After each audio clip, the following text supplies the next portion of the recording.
ఏం శివయ్య, ఇంకా చేయలేకపోలేదా? పోతాను, మీ చెల్లి చద్దన్నం కడుతుంది. ఆహా, సరే, నాకు పని ఉంది, చేలోకి వెళ్ళొస్తాను. సరే.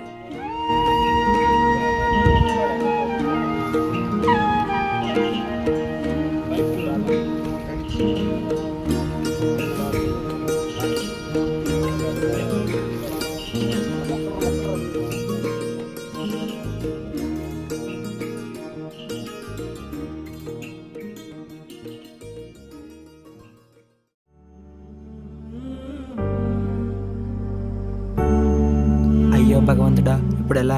పంటంతా పురుగు తినేస్తుంది.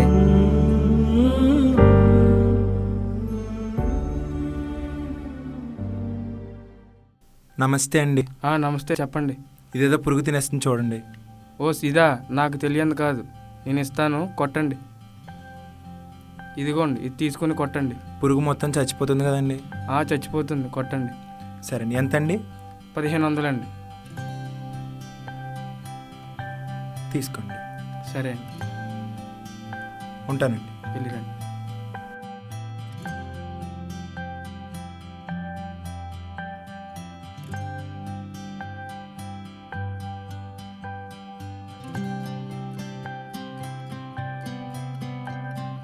ఏం శివయ్య, ఈసారి బాగా కష్టపడుతున్నట్టున్నావు, దిగుబడి బాగానే వచ్చేలా ఉంది. ఏదో ఆ భగవంతుడి దయ, ఆ వాతావరణం కలిసి వస్తే పంట బాగానే వస్తుంది. సరే, చూసుకో పని.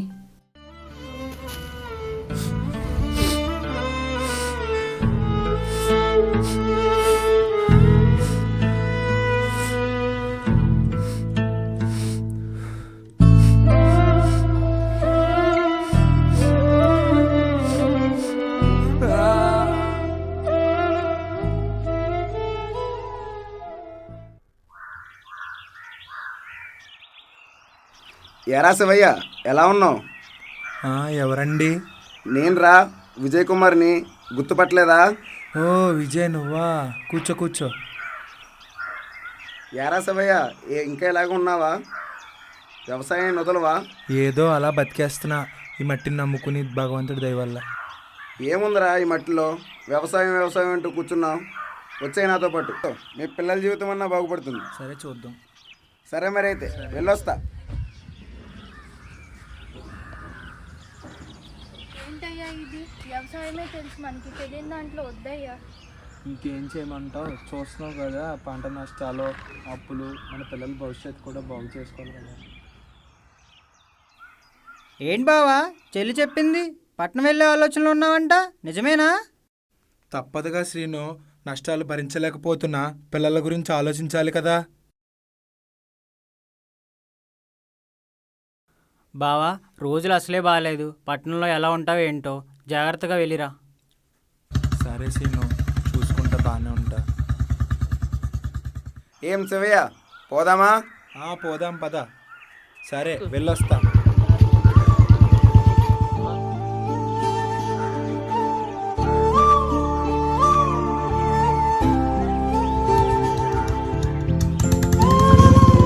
ఏం కాదులే చెల్లి, నువ్వు బాధపడకు, అంతా మన మంచికి. సరే అన్నయ్య.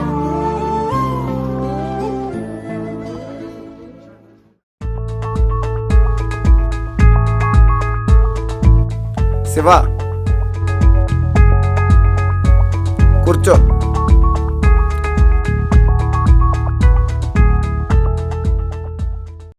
ఈయనే మన డైరెక్టర్ గారు. మనకి సినిమా అవకాశాలు రావాలంటే మనం మంచి ఆడిషన్స్ తీసుకోవాలి, అప్పుడే మనకి మంచి డైరెక్షన్ అవకాశాలు వస్తాయి. అలాగే.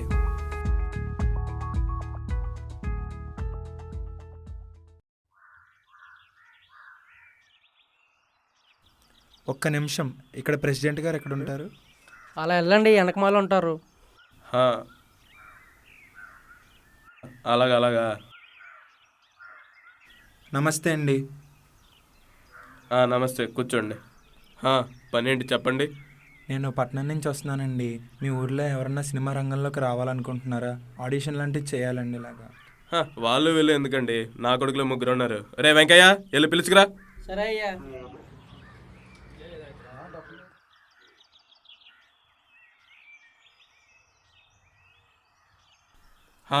వచ్చారు చూడండి. మీ పేర్లు చెప్పండి అమ్మా. హర్ష, తరుణ్, అభి. సరే అమ్మ, పదండి.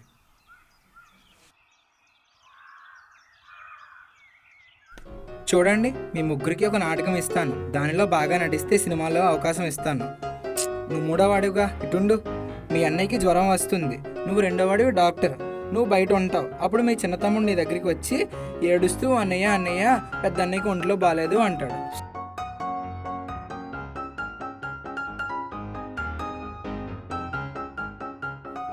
కట్ కట్ కట్, ఒకసారి ఎలా రండి. మీకు ఏం చెప్పాను, ఏం చేస్తున్నారు? మీ అన్న చనిపోలేదు, జ్వరం వచ్చినట్టు నటిస్తున్నాడు. మిలిటరీ వాళ్ళగా పనితీరు సరిగ్గా ఉండేలా చేయండి, అర్థమైందా?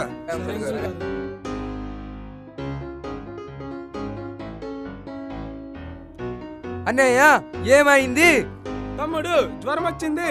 పీచే మూడేగా, పీచే మూడ్. అరే అసలు ఏం చెప్పానురా, ఏం చేస్తున్నారు? బుర్ర తినేస్తున్నారు కదరా బాబు. సగం అలాగా సగం ఇలాగా చెయ్యండి, 2 కలిపి చెయ్యండి, అర్థమైందా? సరే అన్న.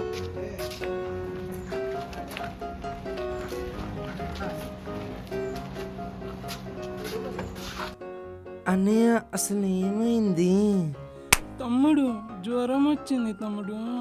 అరే ఏం చేస్తున్నారా మీరు? చూడరా వెంకయ్య, నా కొడుకుల్ని. నాన్నగారు డైరెక్టర్ తిడుతున్నారండి. ఆడేవడరా తిట్టడానికి? ప్రెసిడెంట్ గారు ఏంటిది? ఇలా అయితే మీ పిల్లల సినిమాకే కాదు ఎందుకు పనికిరారు. నువ్వేవడరా నా కొడుకులు పనికిరానంటానికి? నువ్వు వద్దు, నీ సినిమాలు వద్దు, పదరా. భగవంతుడేంటి నా తలరాత ఎలా రాశాడు? అయ్యో, మంచి భవిష్యత్తు కోసం నమ్మిన నేలను వదిలేసి వచ్చాను, ఇప్పుడు ఎటు కాకుండా పోయాను. నా పరిస్థితి ఏంటి?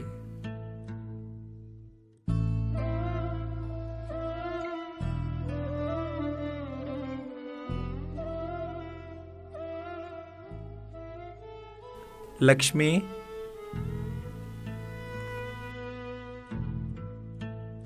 ఎప్పుడొచ్చావయ్యా? ఏమయ్యా అలా ఉన్నావు? ఓడిపోయాను లక్ష్మి. అనుభవం లేని రంగంలోకి వెళ్ళి ఏదీ సాధించలేకపోయాను. ఏం కాదులే అయ్యా, మనం తెలిసిన వ్యవసాయాన్ని చేసుకుందాం.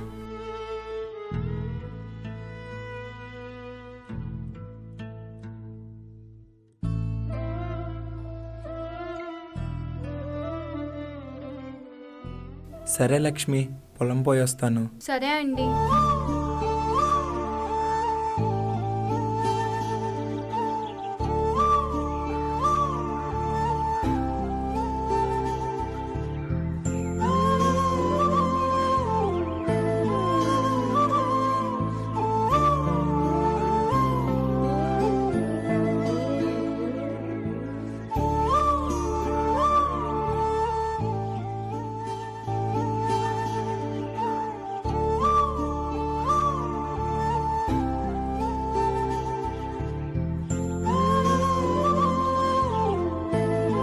బావా,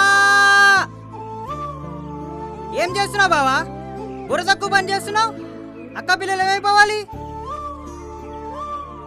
అలా కాదు బావా, నాకు తెలిసిన సెంచూరియన్ విశ్వవిద్యాలయంలో కొత్త పద్ధతులు నేర్పిస్తున్నారు. అవి నేర్చుకుని మన వ్యవసాయం అభివృద్ధి చేద్దాం. రా నాతో పాటు.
ఎట్టకేలకు నా కష్టం ఫలించింది.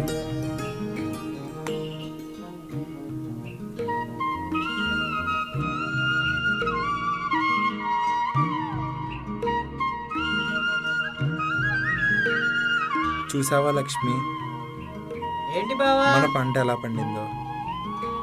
పంట బాగా వచ్చినట్టుంది, ఇంకంతా సంతోషమే.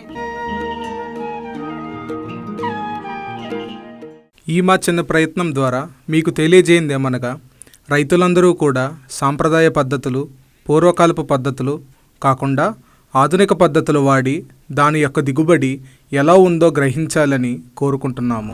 ଆମେ ଆପଣଙ୍କୁ ଜଣାଇବାକୁ ଚାହୁଁଛୁ ଯେ ସମସ୍ତ କୃଷକ ପାରମ୍ପରିକ ଏବଂ ପୁରୁଣା ପଦ୍ଧତି ବ୍ୟବହାର କରି ଚାଷ କରନ୍ତି, କିନ୍ତୁ ଆମର କୃଷକମାନେ ଚିନ୍ତା କରିବା ଆବଶ୍ୟକ ଯେ ନୂତନ ପ୍ରଣାଳୀ ପଦ୍ଧତି ଦ୍ୱାରା ଅଧିକ ଶସ୍ୟ ଅମଳକ୍ଷମ ହେବ.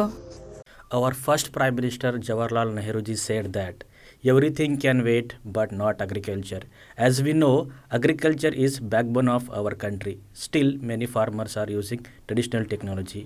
If they use improved technology, then they can get the higher yield and they can increase the socio-economic condition. By this, farmer can double the income.